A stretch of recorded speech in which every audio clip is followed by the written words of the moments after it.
Kemarin BPS merilis pertumbuhan ekonomi kita di kuartal yang kedua jatuh berada di angka minus 5,32. Dan saya melihat sektor yang terdampak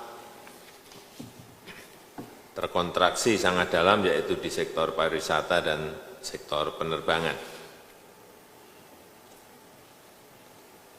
Angka yang saya peroleh di triwulan yang kedua tahun 2020, wisatawan mancanegara yang datang ke Indonesia mencapai 482.000 dan ini turun 81% untuk quarter to quarter dan turun 87% untuk year on year. Artinya memang turunnya terkontraksi sangat dalam.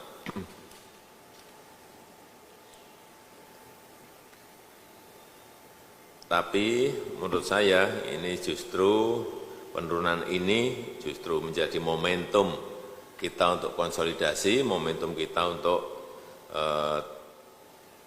transformasi di bidang pariwisata dan juga di bidang penerbangan melalui penataan yang lebih baik mengenai rute penerbangan, penentuan hub, penentuan super hub, kemudian juga kemungkinan penggabungan BUMN penerbangan dan pariwisata sehingga arahnya menjadi semakin kelihatan. Sehingga next pandemic, fondasi ekonomi di sektor pariwisata dan transportasi akan semakin kokoh dan semakin baik dan bisa berlari lebih cepat lagi.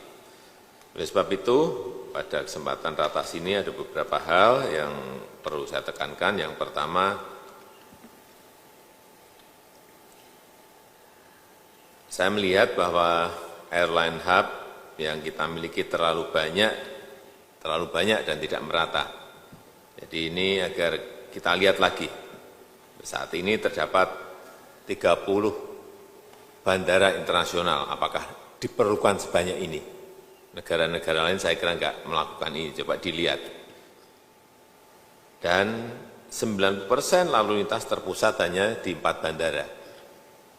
Artinya kuncinya ada di 4 bandara ini, di Soekarno-Hatta, di Jakarta, Ngurah Rai di Bali, Juanda di Jawa Timur, dan Kuala Namu di Sumatera Utara. Yang kedua, kita harus berani menentukan bandara yang berpotensi menjadi international hub dengan pembagian fungsi sesuai dengan letak geografis dan juga karakteristik wilayahnya. Saya mencatat ada 8 bandara internasional yang berpotensi menjadi hub dan super hub.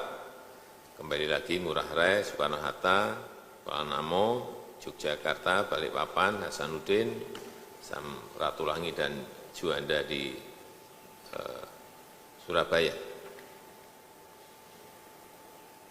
Yang ketiga, agar terjadi sebuah lompatan di sektor pariwisata, juga pengelolaan ekosistem pariwisata dan pendukungnya, termasuk penerbangan, betul-betul harus didesain dengan manajemen yang lebih terintegrasi, lebih terkonsolidasi dari hulu sampai hilir. Ini yang tidak pernah dilakukan. Mulai dari manajemen airline, manajemen bandaranya, manajemen layanan penerbangannya, yang tersambung tentu saja dengan manajemen destinasi, tersambung dengan manajemen hotel dan perjalanan, dan bahkan sampai kepada manajemen dari produk-produk lokal dan industri kreatif yang kita miliki. Saya rasa itu sebagai pengantar yang bisa saya sampaikan. Terima kasih.